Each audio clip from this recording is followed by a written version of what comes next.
Hoje nós vamos falar sobre duas gigantes da área de cinema e também de animação e quadrinhos, que é a Marvel e a DC. Eu vou trazer 4 pontos positivos e 4 pontos negativos de ambas e novamente você vai nos ajudar nos comentários a decidir qual é a melhor, Marvel ou DC.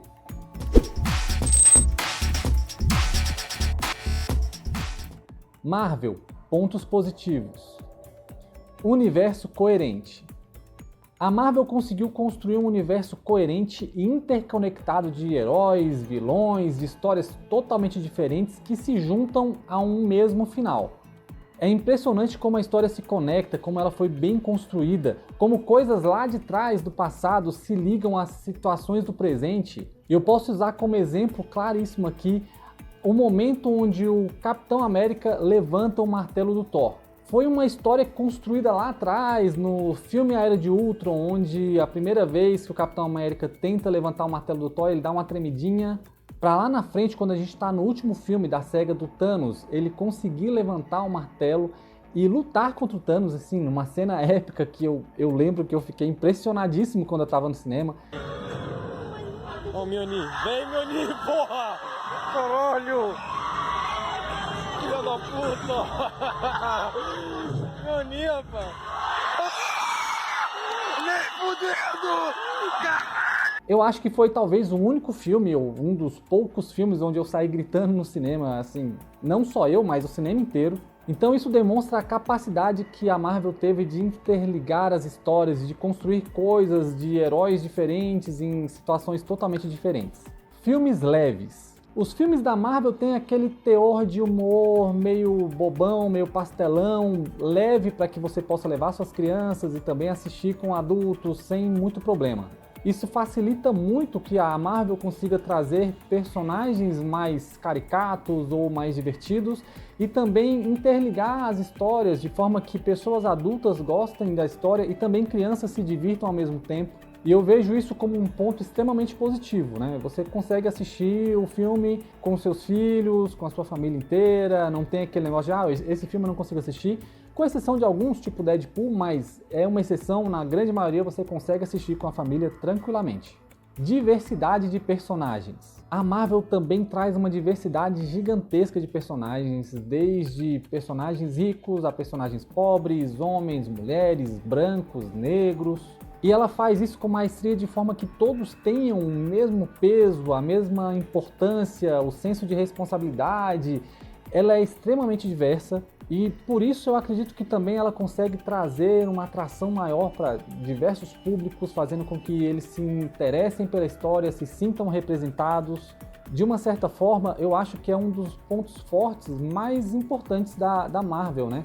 Esse senso de identificação com os personagens. Nesse sentido, eu acho que o Homem-Aranha é um bom personagem para usar como exemplo, as pessoas costumam se identificar. É um personagem de origem humilde, com muitas dificuldades, apesar de ter capacidades onde ele poderia usar seus poderes para enriquecer de forma ilícita ou até mesmo de forma talvez não ilícita, mas antiética também. E ele prefere galgar ali a história dele com sinceridade, com honestidade, trabalhando, tirando fotos de si mesmo. Então, assim, é um personagem que traz essa identificação com o público também. Inspiração. Tratando também desse assunto, meio que uma coisa se conecta à outra, né?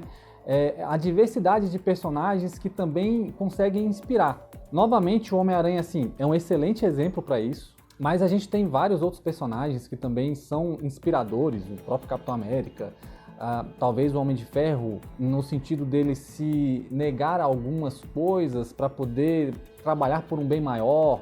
Ele acaba evoluindo, na verdade, né? Mesmo ele tendo um histórico de arrogante, de soberbo e de prepotente, o Homem de Ferro acaba evoluindo de uma forma que ele se torna mais humilde, mais maleável. Isso não deixa de ser uma grande inspiração para pessoas que têm esse contexto mais orgulhoso, talvez. Então funciona muito bem para inspirar em vários aspectos, tanto para pessoas que são mais humildes e querem chegar numa posição melhor, como pessoas que já estão numa posição muito boa e precisam se tornar mais humildes. Funciona muito bem. Pontos negativos. Muitos filmes para assistir. Eu acho que esse é um ponto negativo que a Marvel deu uma certa vacilada, mas é um certo defeito por causa de uma qualidade. O fato dos filmes serem interligados e terem muitas ligações entre si, com personagens diferentes, histórias diferentes, faz com que as pessoas que estão chegando para assistir o filme precisem conhecer muita coisa. Então, por exemplo, a pessoa que vai assistir o filme do Doutor Estranho no Multiverso da Loucura precisa ter um conhecimento de WandaVision, precisa ter uma noção do que aconteceu na saga do Thanos, porque teve aquele esquema de matar aquela galera e tem um pouco a ver com isso também, porque trabalha um pouco com viagem no tempo. Então, as histórias são bem interligadas, o que faz com que as pessoas precisem assistir coisas que elas não queriam, às vezes, assistir. Isso acontece em vários filmes, tipo Homem-Aranha mesmo, que trabalha um pouco da questão das pessoas que foram apagadas, e é uma série de filmes que precisam ser assistidos antes do que você quer assistir. Isso pode ser uma dificuldade que algumas pessoas podem ter para entrar no universo cinematográfico e assistir os filmes, né? Método repetitivo. A fórmula Marvel também pode ser um grande problema para a Marvel. Por mais que ela tenha acertado em muitos filmes, fazendo com que a história seja cativante, pode se tornar também cansativo, né? Você vê muitos filmes parecidos, com a história parecida, a construção parecida, a impressão que dá é que você está assistindo a mesma coisa com personagens diferentes. Então isso dá uma dificultada, né? Às vezes você se cansa. Eu queria ver uma coisa diferente. Talvez por isso Deadpool e Wolverine seja um filme que está muito aguardado, por causa dessas diferenças, né? Não é o mesmo roteiro, embora traga a fórmula Marvel da mesma forma, mas é um pouco diferente, talvez um pouco mais violento, um pouco menos politicamente correto, talvez. E isso atrai um público diferente, mas essa metodologia repetitiva vira um problema para a Marvel. Humor fora de hora. A Marvel tem também um problema que é de puxar a piada onde não deveria. Eu falei que é uma qualidade ter aquele tom mais leve, brincalhão, mas também se torna um defeito quando eles jogam piadas em momentos que são extremamente dramáticos. Isso quebra o clima do filme, você às vezes está num momento triste ali, reflexivo, e aí vem um personagem e solta uma piada que não tem nada a ver, e você, sei lá, fica sem entender muito o que está acontecendo, por que aquela piada tá ali, o clima cai, fica confuso pra caramba.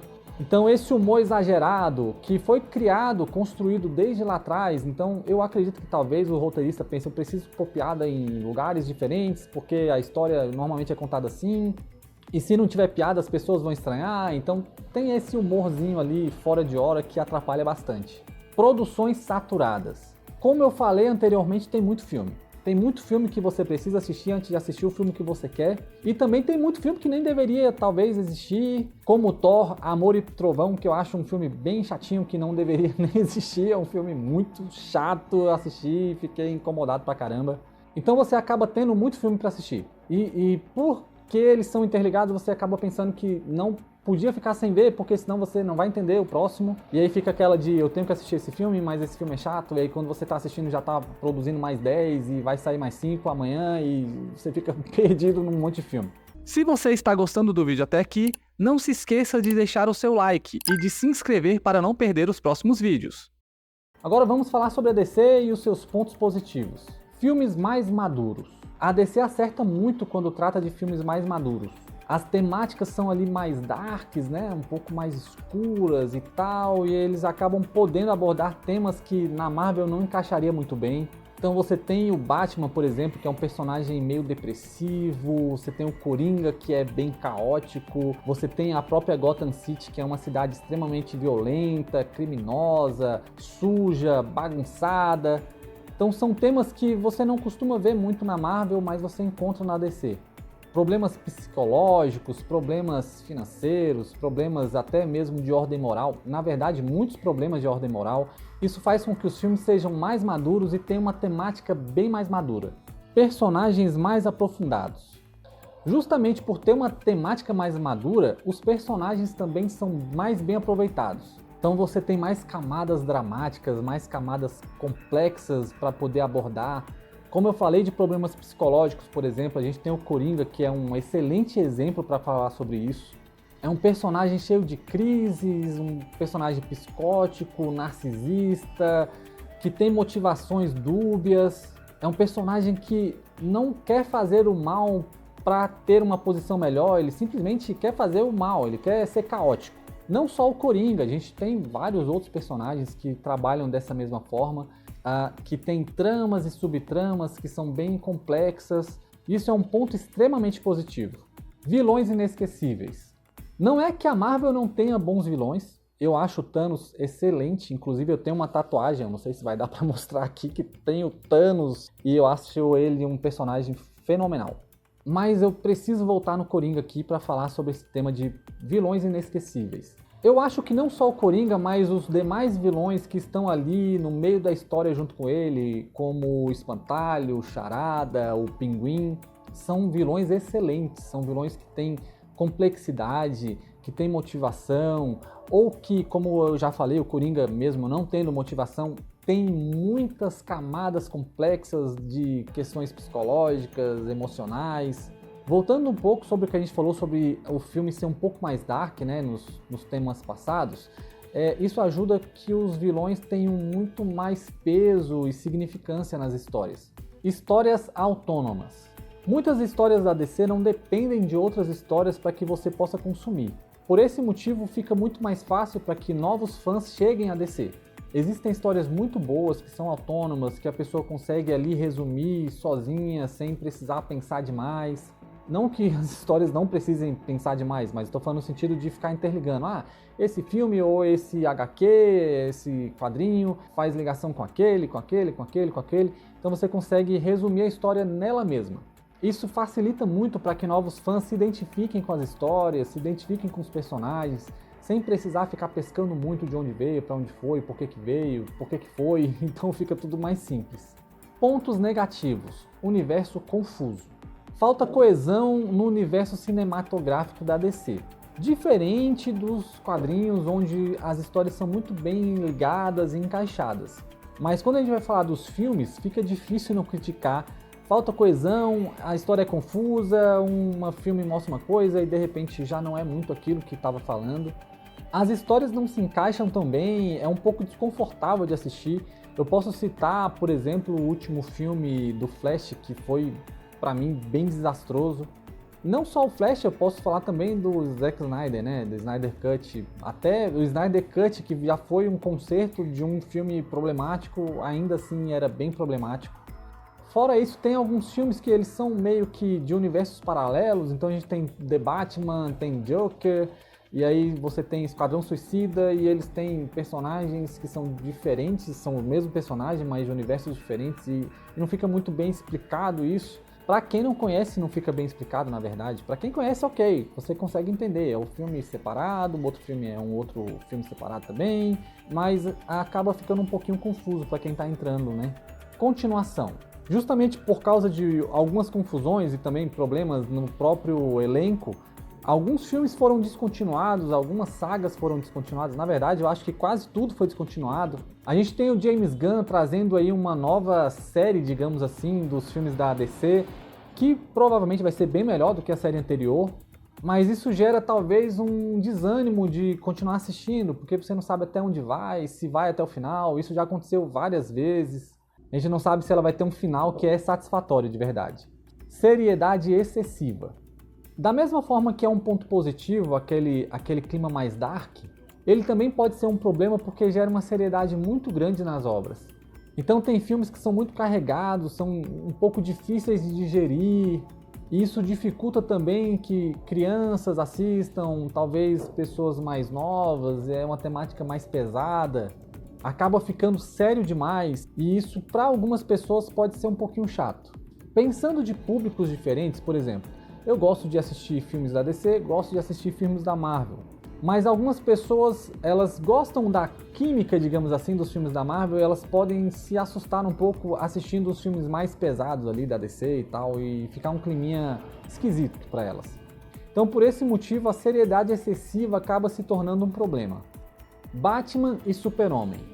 Por mais que esses sejam os personagens talvez mais importantes da DC, é claro, eu sei que existem muitos personagens importantes, não estou dizendo que só são eles, mas por serem, digamos assim, o carro-chefe, a história da DC acaba dependendo muito desses personagens e girando muito em torno deles. Estou falando muito mais voltado para as questões do cinema, não tanto em HQs e tal, nas animações também que são muito boas.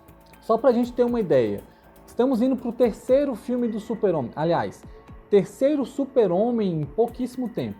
Enquanto isso a gente pode ver na Marvel, por exemplo, o Capitão América, o Homem de Ferro, que estão lá há bastante tempo, mas a história não depende apenas deles. Já no universo da DC, a história depende muito do Super-Homem, depende muito do Batman, os vilões mais importantes são desses universos. Os demais heróis que também têm peso giram em torno dele, então a gente vê Mulher Maravilha, a gente vê Flash, a gente vê Lanterna Verde. Eles geralmente estão interligados ali com o Super-Homem, com o Batman, muito envoltos na Liga da Justiça.